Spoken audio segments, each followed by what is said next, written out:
gis naa ko ci yéen constance bi dëgg la mais intensité bi kilifa nekkatu fi bon que lan ngay wooyee par exemple intensité bi par exemple au temps bi ngeen di bañ le ticket présidentiel ouais, le 23 intensité juin. bi ngeen ko ci tegee woon Le bii 23 pa juin. tegu leen ko fi fêté nañu 23 juin si semaine bii ñu génn si semaine bii ñu nekk sax mais intensité bi nga xamante ne wana ngeen ko woon 23 juin ba wàdd di wàcc intensité boobu gisatuñ ko ndax c'est-à-dire que comme ni ngeen ko waxee dafa am benn xupp bu tegu ci seen kaw am yenn menaces yu tegu ci seen kaw ba nga xamante ne fi mu nekk nii y aller à fond pour dire non dafa des.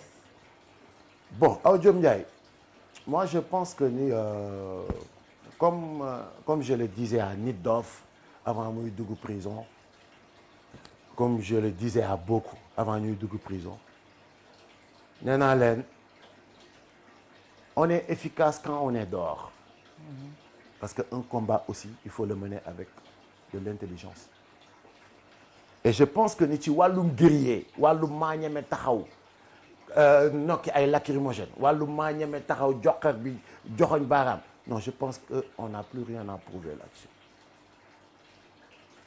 le combat doit être intelligent fi ñu toll nii en 2011 2012 on manifestait on avait affaire avec un gentleman on avait affaire avec un démocrate on avait affaire avec quelqu'un qui avait au moins compris son peuple mais malheureusement depuis 2012 jusqu'ici on a affaire avec un dictateur. Est-ce que c'est pas trop dire un dictateur? Hein? C'est pas trop dire.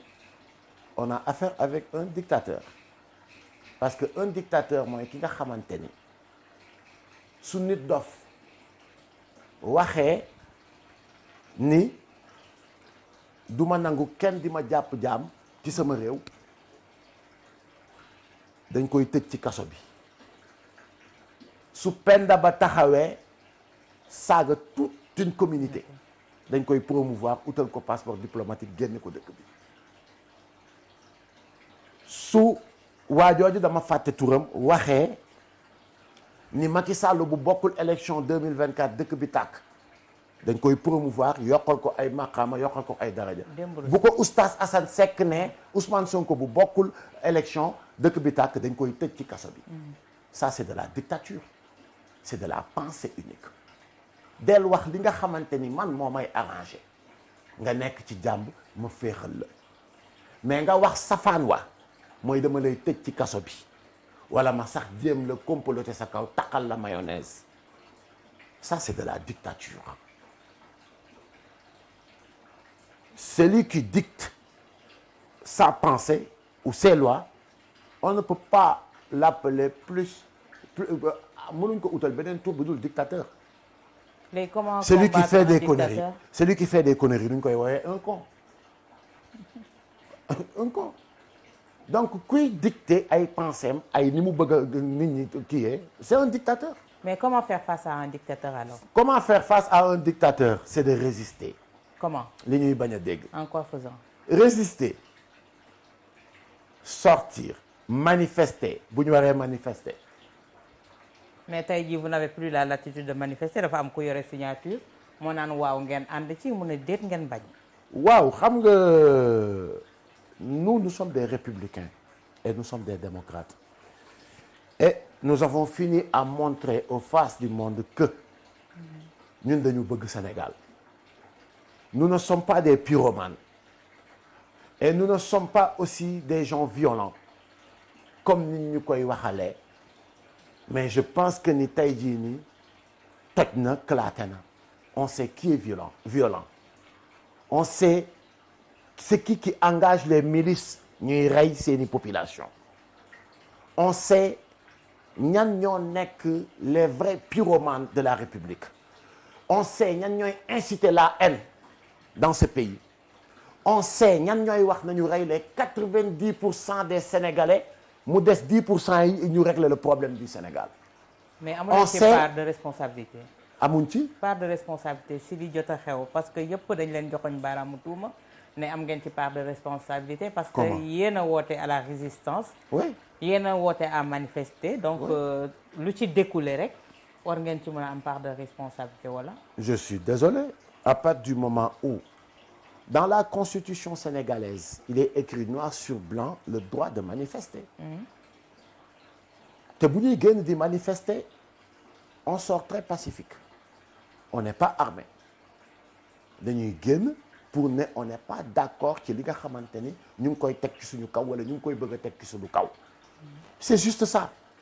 Mais malheureusement en face de nous nous avons un réprimandeur koo xamante ni xamul dara lu dul moom booy taxaw di jooytu moom daf la cay tegal ne la sa waay sa jooy yi mu ngi may tànkal xaaral ma rey la sax nga may ma jàmm wala xaaral ma dugal la ci kaso bi sax nga may ma jàmm malheureusement. Et la solution que vous avez trouvée mooy dénoncer ko à l'extérieur du Sénégal tey jii est-ce que yàpp nga ne loolu dina. souveraineté bi ñuy woote suñu réew da koy firndeel. non xam nga soxna Awa Diop Ndiaye le monde est un village planétaire. Oui. Il y a une convention boo xamante ni nous l'avons ratifiée. dañ ko signé pour lan bokk ci àdduna bi ni muy doxee dëkk bu nekk dafa am justice am ay institution wam ainsi de suite continent bi dafay am lu leen tënk comme ñun CEDEAO affaire yooyu jàppal bàyyi àdduna bi am loo xamante ni ñoom ñoo ko bokk. alors mais Awa Diop Ndiaye depuis 2012 ñun dañu tumranke ci justice sérieusement combien d'événements se sont passés à chaque fois ñu clamé ak suñu justice réew bi nga xamante ni dañu jàpp ni la justice doit rendre au peuple, la justice doit protéger les faibles, mais malheureusement nous avons constaté qu'une justice boo xamante ni à chaque fois day dal ci kaw faible yi protéger les forts. C'est le constat que tout Sénégalais a fait. ñu jooytu ko fu ne dégguñu ñu ñuy étouffé ba pare tekki di dem ñoom di génn à l'international di communiquer di ñu présenter comme des gens violents, comme des rebelles, comme des barbares, di calomnier di yàq suñu der di népp nuñ ko mënee. Alors liñ naan yàlla ay ci fóotum buur te booy tojlee gis nga ñii ñoom ñoo yóbbu seen bopp CPI. Ah bon? Ah mais bien sûr parce que Awa Diop Ndiaye yàlla du nit. wallaay. événement yi dafa am ñu ne benn télé warul couvrir événement yi di ko wane. ah télé yi ne anyway ça c'est de la dictature ñu jàpp toute télévision ne leen waru leen filmer dara bàyyi leen ñu le silence on tue. bàyyi leen ñu on va mater ce peuple, on va tuer ce peuple, mais personne n'a le droit de diffuser ces images. yàlla ak télé ci poche. oui. téléphone portable bi nga xamante ni tey jii nii ñëpp am nañu ko. nit ñi taxaw ci seen kaw balcon yi di leen filmer te yëguñu ko tey jii film yooyu ne caax dugg ci biir internet bi nga xamante ni marché bu tas la. France 24 jot ci. télé ba ca Chine jot ci. ba ca Canada jot ci. àdduna wërngal këpp jot ci. ñu ne ñun de ramassé nañ ci internet bi des images horribles des images yoo xamante ni c'est un crime contre l'humanité des manifestants désarmés ñu leen di jël di leen def bouclier humain ñu gis des milices ci côté force de l'ordre yi. wàccandoog police ci benn pick-up téye des armes à feu des armes de guerre di ko tirer ci ay population di leen rey alors lii nag il faut que ñu wax ci. mais non kon ñoom seen jëf moo leen yóbbu CPI. mais ñoom ñiyee nañu les faits le ministre de l'intérieur Antoine Félix Diome nee na loolu amul Aïssata Tall Sall génn na récemment ne loolu amul le ministre de la justice. ci Aïssata Tall Sall boobu sax laay taxaw ndeysaan. sunu police bi te ñoom xam nañ li may wax les policiers xam nañ dëgg ni la police est aimée par le peuple la gendarmerie kazalika parce que sunu ay frères ñoo fa nekk sunu ay jarbaat ñoo fa nekk. mais est-ce que à chaque fois bu ñu leen di wax ni nekk leen une police républicaine. ou une gendarmerie républicaine lii rek a taxoon la communication de Aïssata Tall Sall. qui charge la police nationale. Dire que c'est la police qui tue ba pare n'est pas que légitime défense. Ça c'est grave. maanaam dañu jàllax police bi. dañu jàllax police bi. xam nga politique yi ñoom ñoo mën a dugg mais le patron de la police moo njëkk a génn mooy Antoine. waaw moom laa ma ne moo tax ñu bañaloon leen ko ne leen génn leen ci yëf yi bu leen ci dugg. La police ne devait pas communiquer.